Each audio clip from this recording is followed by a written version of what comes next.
you will have me, I will marry you today. I should have told you this 3 years ago. I love you. Always have.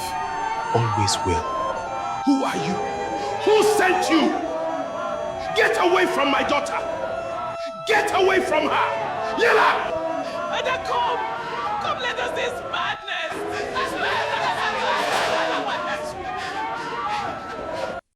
The hall was full, orange and white, the same colors, the same rows of seats, the same expectant faces turned toward the same empty aisle.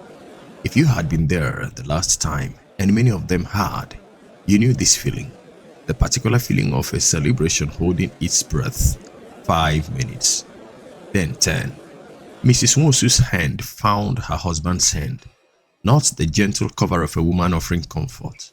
The grip of a woman who has been here before and is fighting with everything she has not to think what she is thinking. Mr. Nwosu did not look at her. He looked at the door. Ada was in the preparation room. She could not see the hall, but she could hear it. Silence has a sound when it goes on too long. She had learned that the last time. Her hands were folded in her lap. Her face was composed. Her lips were moving very slightly, not speaking, praying. And in the back of the hall, the woman in pink leaned toward the woman beside her, her mouth barely moving, her eyes already arranged into the expression she had been preparing since she received the invitation. Some people in that hall were praying it would not happen again, and some people in that hall were waiting to see if it would. The door did not open. The aisle remained empty. The clock on the wall continued its indifferent work. And somewhere outside, Lagos traffic moved at the pace it always moves, knowing nothing, caring about nothing, the way Lagos always does. Who are you? Who sent you? Get away from my daughter! Get away from her! Yella! Ada, come! Come, let us this madness! Lagos did not sleep quietly that night. The live stream had been watched by thousands. By morning, it had been shared by tens of thousands more. Clips of the Victoria Island confrontation were moving through WhatsApp groups faster than anyone could track. The storage room, the tablet with the thumbnail, the families arriving one by one, the Lagos man with his document folder, the face of a man whose performance finally ran out of room. And somewhere in the middle of all of it, a name, Ada Nwosu, called out publicly by the man who had left her in a hall full of people who were watching. His last move, his final calculation. Ask Ada Nwosu. She knows who I am. Ask her. By morning, people were asking.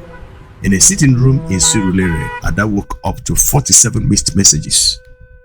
She sat on the edge of her bed in her plain house clothes and looked at her phone for a long moment, not with fear, not with particular dread of a woman who does not know what is coming, with the particular clarity of a woman who knows exactly what is coming and has already decided what she is going to do about it.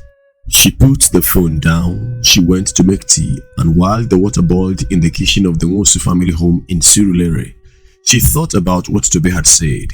We will not let him drag it alone. We will walk into it together. She poured the tea. She drank it slowly. And then she picked up her phone and she typed, not to the strangers asking questions, not to the Lagos audience demanding her version of events. To Tobe, 3 words, I am ready. His reply came in 40 seconds. I know, I'll be there at 10. At 10 o'clock that morning, Tobe arrived at the Nwosu compound gate, not in work clothes today, in a clean dark shirt, pressed, simple, nothing that announced itself, the same unhurried presence, the same steady eyes. Mr. Nwosu opened the gate, and something had shifted between these two men since the sitting room. Not warmth yet, that was still being built, still being earned through the slow accumulation of days. But the hostility was gone completely. What remained was something quieter and more durable than hostility. The particular respect of a man who has watched another man be exactly what he is in every room and has run out of reasons to withhold acknowledgement. Mr. Nwosu stepped aside. Tobe came in. Ada was in the sitting room, sitting on the dark green sofa with her phone in her lap and a notepad on the center table in front of her. She had been writing, not a performance, not a prepared statement designed for sympathy or for viral impact. Since the truth, what happened, what she knew, what she did not know, what she chose and why. Tobe sat beside her. He read what she had written. He did not suggest changes. He did not edit. He did not perform the role of the man who knows better. He simply read it. Then he looked at her. This is right. Ada looked at the notepad, then at him. You are not going to tell me to be careful? To think about how it looks? Tobe held her gaze. You have been careful your whole life. Your father was careful for you. Dominic counted on your carefulness. Say the truth. Say it plainly and let Lagos decide what to do with it. Ada looked at him for a long moment. Then she picked up her phone and she posted. She did not post a video. She did not go live. She did not perform grief or perform strength or perform anything. She posted a paragraph. Plain text. No filter. No background. My name is Ada Nwosu. I was a woman in the hall. I am not a mystery and I am not a victim. I'm a woman who was deceived by a professional deceiver. So were other women, so were other families. I am fine. She put the phone down.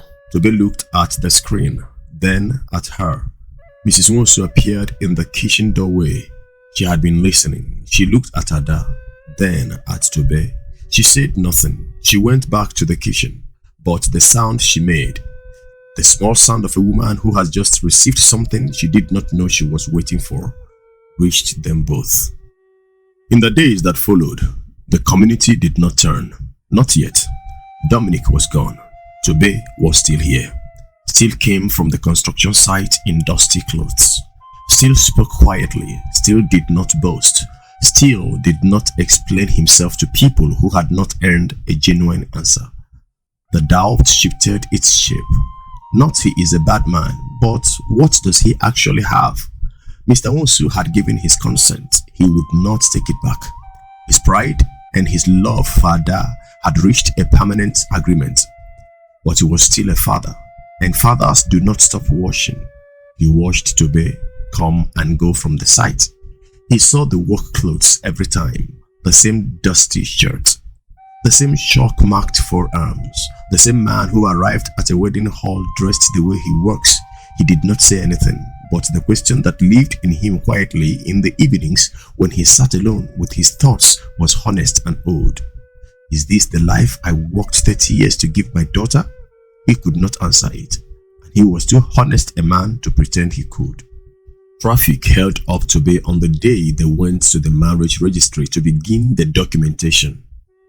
The family waited outside the registry in the Lagos afternoon heat. The woman in pink happened to be passing. She saw them waiting. She saw Ada in the afternoon heat outside the registry without her groom. She tilted her head, the particular slow tilt of a woman who has found a new angle for the same performance. Traffic. Okay, oh. She walked on, but the words stayed, small and targeted, the way such words always are, designed not to destroy but to destabilize. Mr. Nwosu stood outside the registry in his best house clothes and looked down the road for Tobe's car. Mrs. Nwosu stood beside him. Her hand found his arm, the way it always does when she needs him to hold position. Ada stood apart from them, her face composed, her posture upright, the particular upright of a woman who is not afraid, but is choosing not to show the small corner of herself that is. Then Tobe's car appeared at the end of the road, late, dusty from the side, moving through the afternoon traffic with the careful, unhurried certainty of a man who knows exactly where he is going and does not panic about the time it takes to get there. He parked. He came to them. He apologized simply. Traffic held me. I'm sorry I kept you waiting. No drama, no elaborate explanation. Just the honest man who was late saying so and moving forward. They went inside, but the whispers from people who had seen them waiting on the street outside had already started. Another Dominic, different packaging, same ending. The pessimists and the mockers are always looking for confirmation they were about to be silenced permanently. The hall was set, different from the hall of part 1. Better. The way the second chance at something is always built with more intention than the first. Orange and white, Ada's colors, her choice, a reclamation of what those colors were supposed to mean on a morning they were robbed of their meaning. But everything else elevated. The flowers were not the flowers of a family doing their best with what they had. They were the flowers of someone who had decided that this woman deserved the day she was originally promised and had allocated the resources to deliver it. The guests were seated, the right people and the wrong people, because the woman in pink was invited. And the neighbors and the community and the people who whispered outside the marriage registry in the afternoon heat. Some came to celebrate, some came to watch, some came because they could not resist seeing how this particular story ended. Mr. Nwosu sat at the front, his agbada pressed and perfect, his face composed, his hands resting on his knees with the practiced stillness of a man who had decided what this day means to him and intends to be present for it without reservation. But the hall was full, and Tobe was not there yet. And a hall full of people waiting for a groom has a particular sound, not a loud sound, a quiet one. The quiet of people looking at their phones, adjusting their outfits, leaning to the person beside them with a murmured observation. The quiet that means the waiting has been noticed and the noticing has begun. Mr. Nwosu felt it. He did not turn around. He would not give the room the satisfaction of his face in this moment, but he felt it, the way a man feels the opinion of a room on the back of his neck. Beside him, Mrs. Nwosu. Her hand found his. She did not squeeze it, did not say anything, simply placed her hand over his the way she has placed it at every difficult moment in this story, the quiet signal of a woman who is still here, still beside him, still the same. Ada was in her preparation room. The dress was different from part 1. Part 1's dress was chosen for a day that was trying to be something it was not. This dress was chosen for Ada, for today, for the specific morning of a woman who knows who is coming and is not afraid of what she is walking toward. She sat in front of the mirror and looked at herself, not with the anxiety of part 1.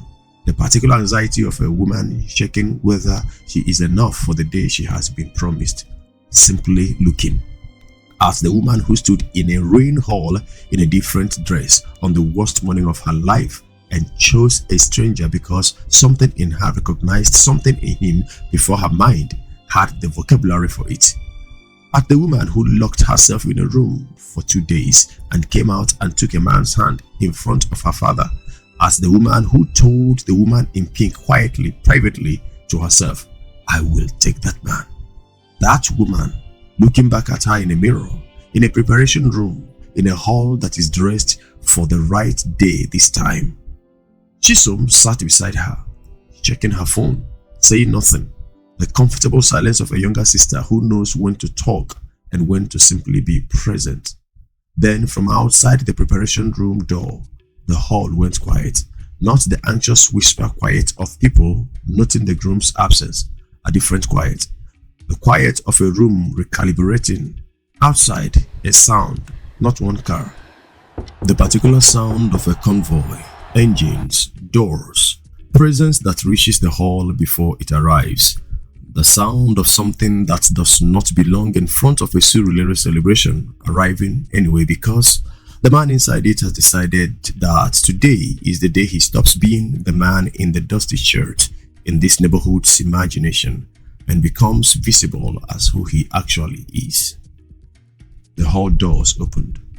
Tobe walked in, not in work clothes, not in a borrowed suit, in something that could only have been made for this day, for this woman, for this hall, for this moment that has been building for 3 years in silence. The clothes of a man who has been planning this day for longer than anyone in this hall knows. Behind him, people, not just groomsmen, not just friends, people who knew him, men who have worked with him, people whose presence in this hall says something about who this man is without requiring a single word to be spoken. The hall went completely silent. The woman in pink had her mouth open. Nothing came out. For the first time in this entire story, nothing came out. Tobe walked to the center of the hall. He did not go to the front immediately. He did not rush toward where the ceremony would take place. He stood where the room could see him, and he looked around the hall, at the faces, at the neighbors, at the woman in pink with her open mouth, at the community that whispered and mocked and predicted and tilted its head and said, "Another Dominic outside the marriage registry in the afternoon heat." He looked at all of them, without anger, without performance, with the particular calm of a man who does not need anyone's revised opinion, but is giving them the information anyway, because this woman deserves to be married in a room that knows who she chose. And he spoke. "My name is Tobe Chukwueze." He named his company, his construction empire, the projects, the roads, the buildings, the infrastructure carrying his name across 3 states, the offices in Lagos and Abuja, the hundreds of men employed on his sites like the one he came from that day in the hall, because he was not a worker on that site, he was the owner. He has always been the owner. I did not inherit this. I built it from scratch with these hands.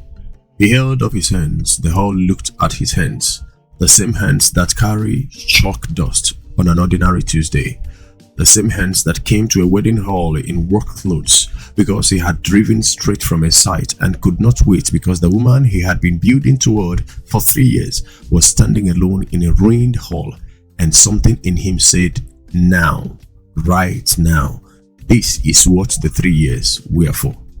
I came to this neighborhood 3 years ago. I was told that I was not enough.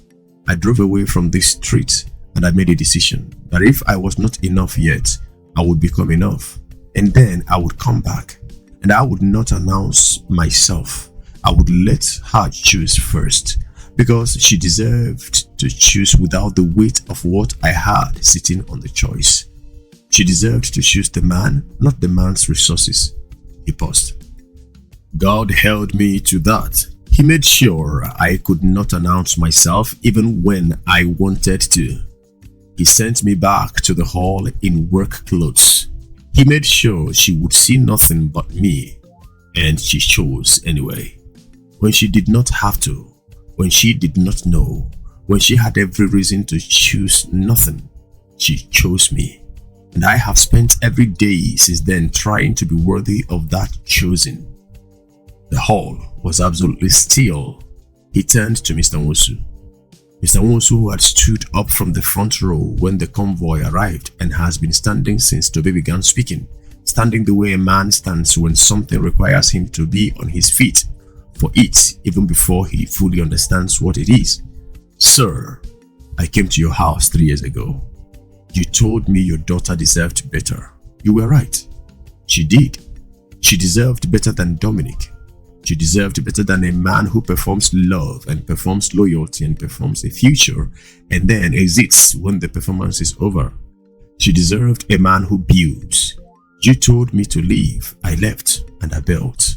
I am back and I am asking you for the last time for your blessing, not because of what I have, because of who she is, and I because of who I intend to spend my life being for her."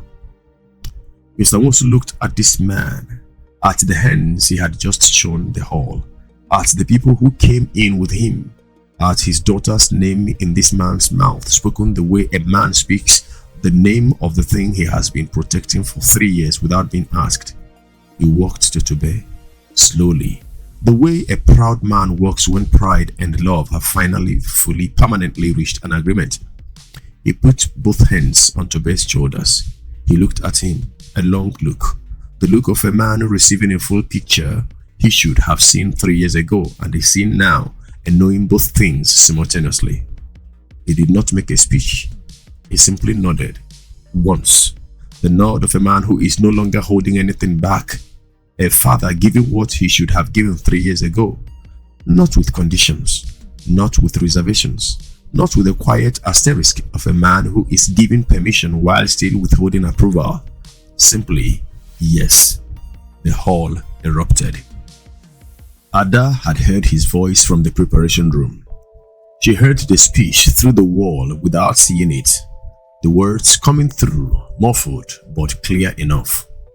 Each sentence arriving like something she had suspected but not known she was waiting to hear confirmed. She heard her father stand up. She heard the hall erupt. And then she soon opened the door and looked at her with the particular expression of a younger sister who has just witnessed something that cannot be adequately summarized but must be shown. Ada came through the door in a dress that had been chosen for this specific morning, ivory and gold, the particular Nigerian bridal white that carries ceremony without pretending to be something it is not. Her gele, gold and ivory, perfectly tied, the work of hands that did not rush. Her coral beads, not the same ones from part 1, new ones, chosen for today, 3 strands, deep orange red, warm against her medium brown skin, full makeup, calm eyes, the face of a woman who is not afraid of what she is walking towards because she already knows what it is. She looked across the hall. She saw Tobe standing at the front, her father's hand still on his shoulders, the hall still on its feet, and she saw the man she chose in a ruined hall in a dusty shirt when she had nothing left to lose. The same man, fully visible now, not changed, not different, just visible. The way the sun is visible after clouds without having become a different sun. The same man she told the woman in pink about quietly to herself in a compound yard in a ruined wedding dress. I will take that man. She walked forward, not because she had to, not to close a gap or meet an expectation or fulfill the requirements of a ceremony, because she has always been walking towards this, since the hall, since the gate, since the locked door, since the street conversation, since the sitting room, since every single step of this story that was never really about Dominic or the hall or the wedding dress. It was always about this walk, this man, this morning. After the ceremony, after the hall had done what a hall full of Lagos people does when something goes right after going so publicly wrong, the gifts. Not announced to the crowd, not presented on a stage for applause, simply done privately after the ceremony in a quieter room, because Tobe does not give gifts to be seen giving them. He gives them because these people are now his people and he knows precisely what each gift means to the person receiving it. For the family, a new home, a duplex in VGC, the keys in an envelope presented to Mr. and Mrs. Nwosu together because the home belongs to both of them. Mr. Nwosu took the envelope. He looked at it for a long moment before he opened it. When he took out the keys, 2 sets, labeled with an address in Victoria Garden City. He was quiet in the way he has been quiet throughout this story. When something arrives that is too large for immediate response, he looked at Tobe. This is too much. No, sir. You spent 30 years trying to give your family something better than what you had. This is not too much. This is the rest of that journey completed. Mr. Nwosu looked at the keys in his hand. Mrs. Nwosu beside him was not quiet. She covered her mouth with both hands and made a sound that was not crying, but was everything that crying is made of, arriving at once without the tears. For Mr. Nwosu, a Mercedes Formatic, the keys placed beside the house keys. Tobe said nothing elaborate about it. He said only, you deserve to arrive well, sir. Mr. Nwosu looked at the car key. For a long time, he's a man who has driven the same modest car for 11 years, not because he cannot afford better, because better has always been allocated to other things.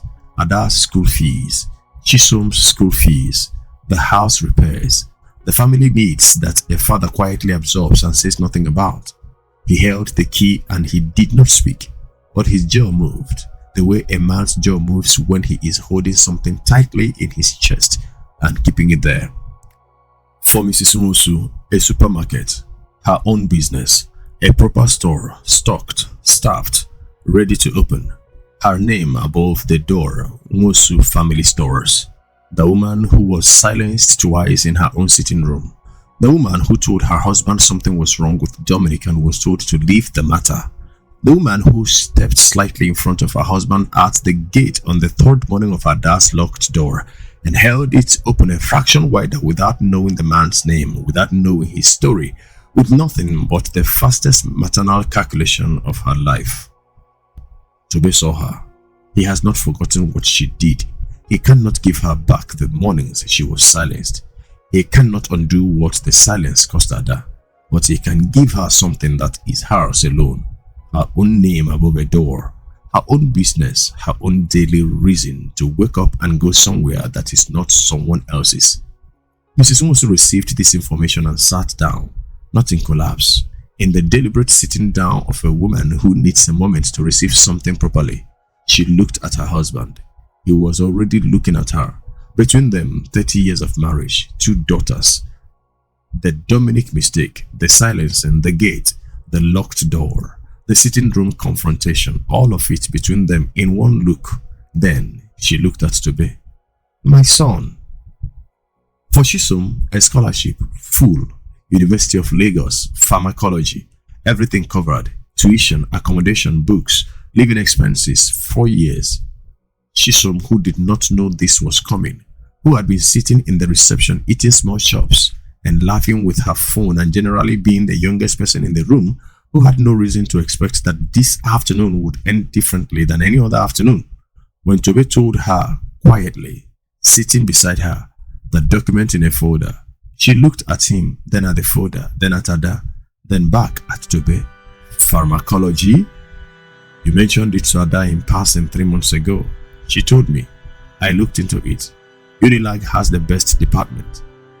Chisom looked at this man who had listened to something her sister said in passing 3 months ago and had quietly made it possible. She did not say anything. She simply stood up and hugged him, the full unguarded hug of a young woman who does not yet know how to receive something this large with composure and had decided not to try. Mr. Nwosu received each gift in silence, and with each one the silence was a different kind of silence. Not the hostile silence of the gate, not the heavy silence of the sitting room, not even the complicated silence of a man watching Dominic collapse on a phone screen in his own sitting room. The silence of a man receiving grace he knows he did not earn. The silence of a father who turned away the right man and is now watching the right man give his family everything he once said he could not offer. He looked at Tobe after the last gift, after the scholarship, after Chisom's hug, after Mrs. Nwosu's my son. He looked at Tobe for a long moment. Then he said, I was wrong about you. 4 words, the most expensive thing a man like Mr. Nwosu can say. Tobe looked at him. You were protecting her, sir. You were wrong about me, but you were protecting her. I understand the difference. Mr. Nwosu held his gaze, then he nodded. The final nod. Not the nod of not yet reconciled, not the nod of the beginning of something, the nod of a man who is fully permanently arrived. By the time the evening was over, Lagos knew, not from a live stream this time, from a convoy, from a hall that went silent, from a man in a richly embroidered agbada who stood in the center of the room and held up his hands and said, I built this from scratch with these hands, the same hands that carried chalk dust on an ordinary Tuesday, the same hands that came to a wedding hall in work clothes because he could not wait. The community turned, the way communities always turn, loudly, completely, with the same energy they brought to the mocking, now redirected towards celebration as if the mocking never happened. The woman in pink lace, who said frying pan to fire, who said construction worker, who performed her verdict through iron gate bars while Ada stood in a ruined wedding dress with dried tear tracks on her face, was now among the loudest celebrators. I always said that this girl had sense. So from the beginning, I said it to anybody that knows me knows I said it to. Ada heard her say this. She looked at her for a moment, then she looked away. She did not correct the record. She did not produce the receipt, because Ada is not that woman, and she never would be. Later, after the hall emptied, after the family went to look at the new house, to stand outside the gate in VGC and look at the duplex that has their name on it and turn the key in the lock for the first time with a particular reference of people receiving something they did not ask for. After Mrs. Nwosu walked through each room, touching the walls quietly, the way women touch new walls when they are deciding whether to believe them.